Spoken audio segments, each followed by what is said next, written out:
আলাইকুম রহমতুল্লাহি ওবরকাতুহু। সম্মানিত দর্শক, অন্তর্বর্তীকালীন সরকারের প্রধান ডক্টর মোহাম্মদ ইউনূস আবার একটি যদি কিন্তুর নির্বাচনের কথা বলেছেন। তিনি বলেছেন যে ডিসেম্বরে নির্বাচন হতে পারে, আবার যদি ডিসেম্বরে নির্বাচন না হয় তাহলে কোনো অবস্থাতে জুন মাসের একটা তারিখ দিয়ে বলেছেন যে এত তারিখের পরে হবে না। এখন দেখেন তো, আসলে এই যে একজন বয়স্ক মানুষ, আমরা যাকে মাথায় করে রেখেছি, আমরা যাকে সম্মান করেছি, তার মুখে এই ধরনের কথাবার্তা আসলে মানায়? এখানে যিনি কমান্ডার হবেন, দেশ পরিচালনা করবেন, তার জবানের উপর মানুষের বিশ্বাস থাকতে হবে যে এই লোকটা যা বলেন তা করে ছাড়েন। এখন রাজনীতিতে আসলে কোনো যদি কিন্তু নেই, এখানে ভেরি স্ট্রেট অ্যান্ড ফরওয়ার্ড, আমি এই কাজটি করব, জনগণের নিকট কমিটমেন্ট, এবং পরবর্তীতে আপনাকে সেই কাজটি করে দেখাতে হবে। যেমন রাজনীতি যখন ময়দান হয়, সেই রাজনীতির ময়দানে নির্বাচন যখন হয়, তখন প্রতিটি নির্বাচনের আগে নির্বাচনের একটা ম্যানিফেস্টো থাকে রাজনৈতিক দলের। সেখানে জাতির কাছে তাকে একটা সুনির্দিষ্টভাবে কমিটমেন্ট করতে হয় যে আমরা এই কাজগুলো করব যদি ক্ষমতায় যাই, এবং সেই কাজের ভিত্তিতে জনগণ তাদেরকে ভোট দেয় এবং তারা সেই কাজগুলো করে। যদি কেউ না করে তাহলে জনগণ তাকে দ্বিতীয়বার ভোট দেয় না। আওয়ামী লীগ যখন 2009 সনে এলো ক্ষমতায়, তার আগে তাদের যে নির্বাচনী ম্যানিফেস্টো ছিল, সেখানে সেই নির্বাচনী ম্যানিফেস্টোর মধ্যে তারা বলেছিল যে তারা রাষ্ট্র ক্ষমতায় এলে যুদ্ধাপরাধের বিচার করবে। তো সেই অনুযায়ী তারা যুদ্ধাপরাধের বিচার করেছে। আবার ধরুন ডোনাল্ড ট্রাম্প ক্ষমতায় এসেছে, ক্ষমতা আসার আগে তার কতগুলো আমেরিকা ফার্স্ট কতগুলো নীতি দিয়েছে, এবং সেই নীতি তিনি বাস্তবায়ন করার চেষ্টা করেছেন এবং করে যাচ্ছেন একটার পর একটা। সারা দেশ তোলপাড় হয়ে যাচ্ছে, ডাজ নট ম্যাটার, তিনি এগুলো কমিটমেন্ট করেছেন এবং সেই কথার ভিত্তিতে জনগণ তাকে ভোট দিয়েছে।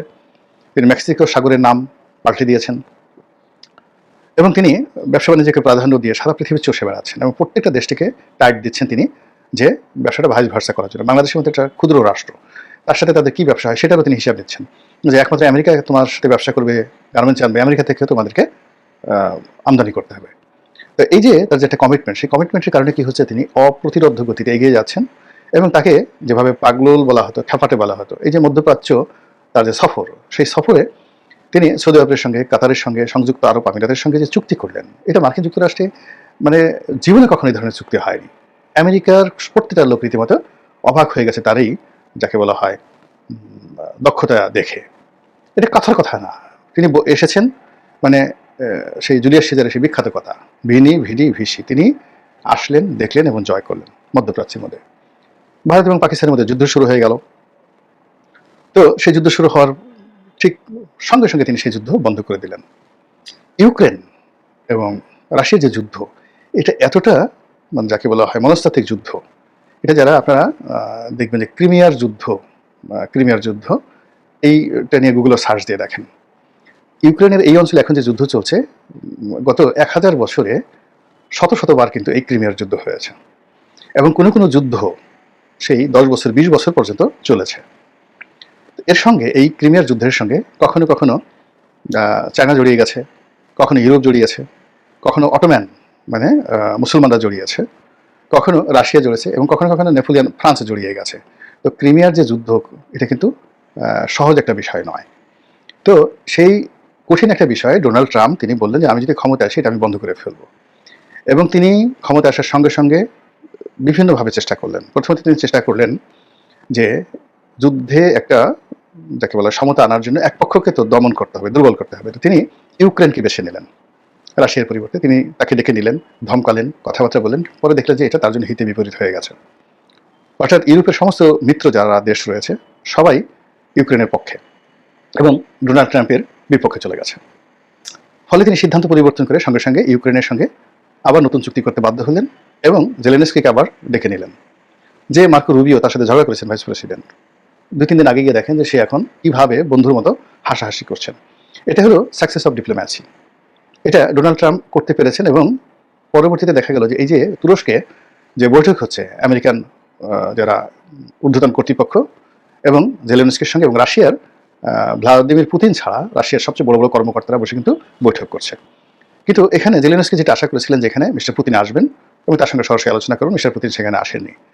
তো এখানে আবার দেখেন তার কি ডিপ্লোম্যাসি, তিনি বলছেন যে আসলে এটা এত তাড়াতাড়ি হবে না, আমার সঙ্গে পুতিনের সরাসরি বৈঠকে বসতে হবে। এবং আগেরবার আপনার মনে আছে যে তিনি সমস্ত প্রোটোকল ব্রেক করে তিনি উত্তর কোরিয়ার যিনি নেতা তার সঙ্গে তিনি বৈঠক করেছিলেন।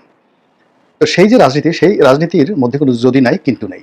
সফলতা এমন একটা জিনিস, যুদ্ধ করো অথবা সন্ধি করো, কিন্তু সকালে আসেন, বিকেলে দেখা করবো, মানে এটা প্রেমের ক্ষেত্রে যে ছলচাতুরি, এটাও এখন এই আধুনিক যুগে প্রেমের ক্ষেত্রে ছলচাতুরি সহ্য হয় না। আগে দেখা গেল যে চিঠি দেওয়া হতো, তারপরে শেষে প্রেমিকা আসতো না, তারপর শেষে আবার প্রেমিক চলে যেত, প্রেমিকা কাঁদতো, তারপরে শেষে বাঁশি বাজাতো, তারপর গান গাইতো, আমার বন্ধু দিনদিয়া রে প্রাণ দিনদিয়া। এরকম জিনিস হতো। এখন এই জিনিসগুলো নাই। এখন ডিজিটাল যুগ। তোমার সঙ্গে আমার সম্পর্ক হবে, আর্থিক চুক্তি কি, বিয়ে হবে না বিয়ে ছাড়া সম্পর্ক হবে, একসাথে থাকবো না আলাদা থাকবো, সংসার চালাতে কত খরচ হবে, তুমি দেবা কত আমি দেবা কত, এর বাইরে এখন আর কোনো আলাপ আলোচনা হচ্ছে না এই যুগের ছেলে মেয়েদের মধ্যে। ফলে আগের মতো সেই যে মানে দিনের পর দিন আকাশের চাঁদের সেই জ্যোৎস্নার আলোকে আলোকিত করে যে প্রেম চলতে আবহমান বাংলা, সেটা এখন একেবারে প্র্যাকটিক্যাল হয়ে গেছে। এখন এখানে বাস্তবতা হলো যে ছেলে বেশ্যা আছে, মেয়ে বেশ্যা আছে। আমাদের দেশে ছেলে বেশ্যা আগে ছিল না। কদিন আগে আপনি গুলশানে দেখেছেন যেরকম এক ছেলে বেশ্যা, তাকে ধরে তারপর শেষে যে জুলুম করেছে, নির্যাতন করেছে, জাঙ্গিয়াপুরে যেভাবে পিটিয়েছে তাকে যারা ভাড়া করেছিল, দুটো মেয়ে। তো সেই দৃশ্য আসার পর সেই মেয়ে দুটো গ্রেপ্তার হয়েছে। তো এই সমাজে তো আমরা আজ থেকে 10 বছর আগে এটা কল্পনা করতে পারতাম না। তারপরে গুলশানের অতৃপ্ত ভাবীদের যে বা অতৃপ্ত মেয়েদের যে যৌনাকাঙ্ক্ষা, এবং সেটা পূর্ণ করার জন্য সেখানে শত শত পুরুষ বেশ্যারা বেকার তারা গুলশানের রাস্তায় ঘুরে বেড়ায় যে কখন তাদেরকে গাড়িতে তুলে নিয়ে যাবে মেয়েরা। এই ঘটনাটা তো আসলে আগে ছিল না, এখন খুব প্র্যাকটিক্যাল হয়ে গেছে, ভীষণ রকম প্র্যাকটিক্যাল হয়ে গেছে। তো সেই জায়গাতে রাজনীতির মতো সবচেয়ে সেন্সিটিভ একটা জায়গাতে, যেখানে যৌনতা চলে গেছে অর্থের কাছে, ডাইরেক্টিভ হয়ে গেছে, দাম্পত্য চলে গেছে যেখানে হিসাবপত্রের মধ্যে অঙ্কের মধ্যে চলে গেছে, সেখানে ডিসেম্বর হতে পারে এই ধরনের কথা বলে উনি ওনার এই বয়সে ওনার জীবনটাকে উনি এলোমেলো করে দিচ্ছেন, ওনার নিজের জীবনটাকে উনি যদি কিন্তুর মধ্যে ফেলে দিচ্ছেন। মানুষের একটা বোধ আছে, একটা বুদ্ধি আছে, যেখানে বাংলাদেশের পুরো রাজনৈতিক তার এই আগমনের ফলে পুরো রাজনৈতিক অঙ্গনে রীতিমতো আগুন লেগে গেছে। বিএনপি জামাতের এতদিনের সম্পর্ক এটা রক্তক্ষয়ীতে পরিণত হয়েছে।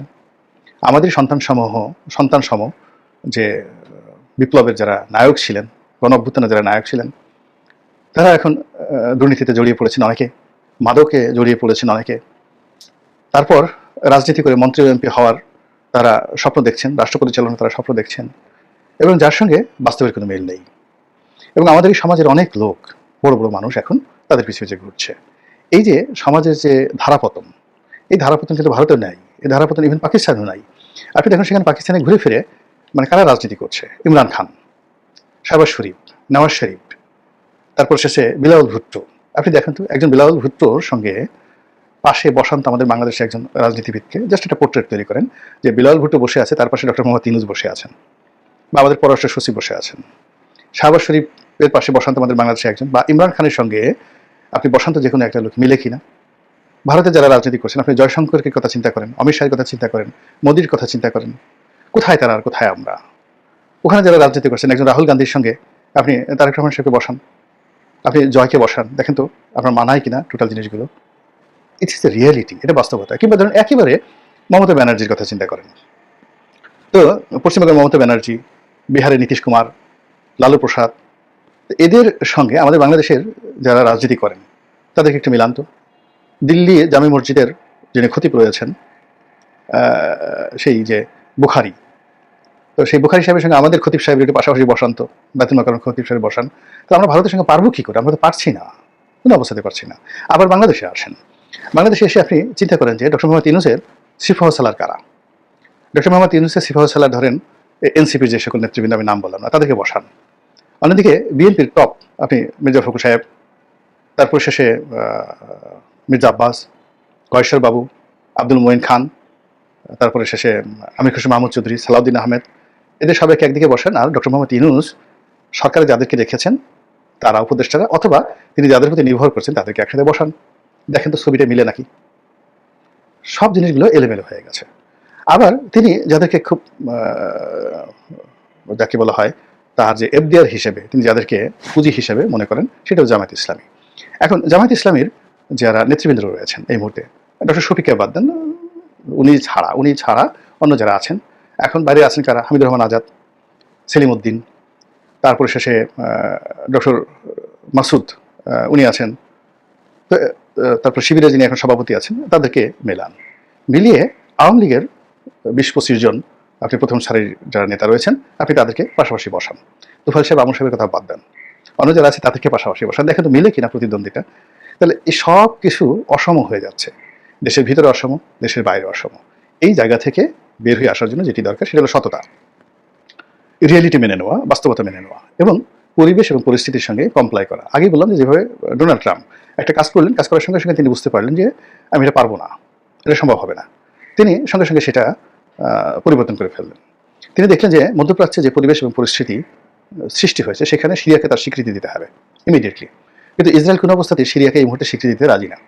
কিন্তু তার সমস্ত ইসরায়েলি লবি, ইহুদি লবি সব কিছুকে ওভারটেক করে ইনস্ট্যান্টলি তিনি সৌদি আরবের রাজপ্রাসাদে বসে সিরিয়াকে স্বীকৃতি দিলেন এবং সিরিয়ার প্রেসিডেন্টের সঙ্গে করমর্দন করলেন, বৈঠক করলেন এবং তার প্রশংসা করলেন যে তিনি সত্যিকার অর্থে একজন লড়াকু। অথচ এই প্রথম থেকে এই পর্যন্ত মার্কিন টেরোরিস্ট তালিকাতে তিনি শীর্ষস্থানে একজন টেরোরিস্ট, সিরিয়ার বর্তমানে যিনি প্রেসিডেন্ট, তার প্রশংসা করলেন। এটা হলো পরিস্থিতির সঙ্গে অ্যাডাপ্ট করা, মানিয়ে নেওয়া। কিন্তু আমাদের এই যে ডক্টর মোহাম্মদ ইউনূস, আপনি কি দেখেন 7 মাস আগেও তিনি যে কথা বলেছেন সেই কথাই বলছেন। 7 মাস আগে তিনি যে চিন্তা করেছেন সেই চিন্তাই আছে। তার 70 বছর আগের, এখন তার বয়স 86 বছর, অর্থাৎ 16 বছর বয়সে তার মধ্যে যে প্রেম ছিল তিনি সে প্রেমের বাইরে এখনো যেতে পারেননি। তার মধ্যে যে চিন্তা ছিল 50 বছর আগে, সে চিন্তার বাইরে যেতে পারেনি। তিনি এখন সারা বাংলাদেশটাকে মাইক্রো ক্রেডিটের রাজ্য বানাতে চাচ্ছেন। এটার জন্য তিনি আলাদা একটা ভবন করতে চাচ্ছেন, আলাদা একটা মন্ত্রণালয় করতে চাচ্ছেন এবং তিনি বলতে চাচ্ছেন যে বাংলাদেশ ইভেন মাইক্রো ক্রেডিট, ক্ষুদ্র ঋণ ব্যবস্থা চালু করার জন্য এই দরকার আর একটা সেন্ট্রাল ব্যাংক। এর কারণ হলো তিনি একটা বক্তব্য বলে ফেলছেন বাংলাদেশের যারা সেন্ট্রাল ব্যাংক, তারা এই সেন্ট্রাল ব্যাংক মাইক্রো ক্রেডিটটা বুঝেই না। ফলে যেহেতু তারা বুঝে না, এখানে নিয়ন্ত্রণ তারা করতে পারবে না। আইদার এটাকে স্বাধীন করে দিতে হবে অথবা এখানে এরকম একটা বডি থাকতে হবে যেটা মাইক্রো ক্রেডিটকে নিয়ন্ত্রণ করবে। এই জন্য একটা মন্ত্রণালয়, মাইক্রো ক্রেডিট মন্ত্রণালয় তার চিন্তার মধ্যে রয়েছে এবং সেই জিনিসগুলো আমরা দেখতে পাচ্ছি।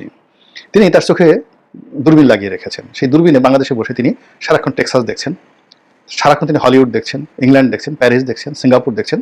এখন পাগল হয়ে গেছেন যে অমরত্ব লাভ করার জন্য তার সময় খুব অল্প, খুব দ্রুত বাংলাদেশকে পরিবর্তন করা যায়। এবং বাংলাদেশকে আসলে দ্রুত পরিবর্তন কেউ করতে পারেনি, অনেক বড় বড় মহামানব করতে পারেন, কিন্তু তিনি এই কাজ করতে গিয়ে আমাদের সর্বনাশ করবেন এবং অনেকটা আমরা সর্বনাশের মধ্যে এগিয়ে গেছি। এখন তিনি সেকেন্ড ডিসেম্বর মাসে নির্বাচন দিতে পারবেন না, হি ক্যানট ডু।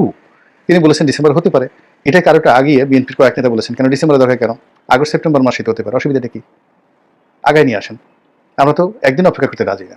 এখন আপনারা বলেন তো, আগস্ট সেপ্টেম্বরে হোক বা ডিসেম্বরে হোক একটা সুষ্ঠু নির্বাচন হবে, জনগণ ভোট দিবে, এটা কি সম্ভব?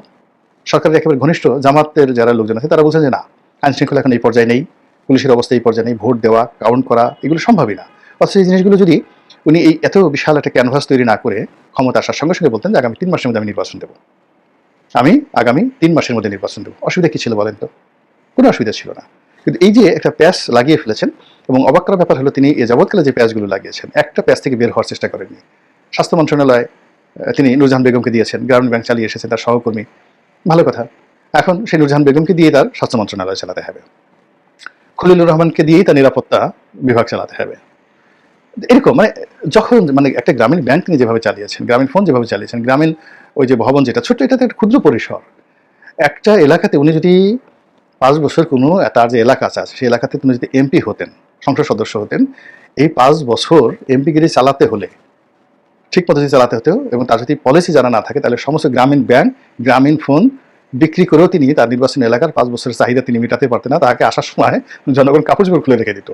এটা হলো রাজনীতি।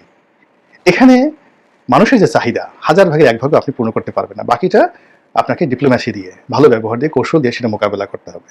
কিন্তু এই যে যদি কিন্তু হতে পারে, অমুক হতে পারে, এটা না হলে ওটা হবে, এটা না হলে হবে, এইগুলো দুই নৌকা যদি আপনি পা দেন কি হবে, পুরো ফাঁক, নৌকায় 2 নৌকা ফাঁকা কল্পনাই করা যায় না।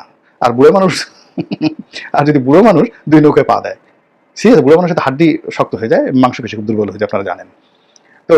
হাড্ডি শক্ত হয়ে যায় এবং বুড়ো মানুষের হাড্ডি ভাঙলে ওই হাড্ডি আর কখনো জোড়া লাগে না। তো এখন এই যে একটা অবস্থায় তিনি যে নির্বাচনের কথা বলছেন, এইগুলো কেউ সিরিয়াসলি নিচ্ছে না, বরং সবাই এটা নিয়ে রং তামাশা করছে, হাসি তামাশা করছে। It's bad, very very bad for our nation. আল্লাহ আমাদের সবাইকে হেদায়েত দান করুন এবং হেফাজত করুন। আসসালামু আলাইকুম ওয়া রাহমাতুল্লাহি ওয়া বারাকাতুহু।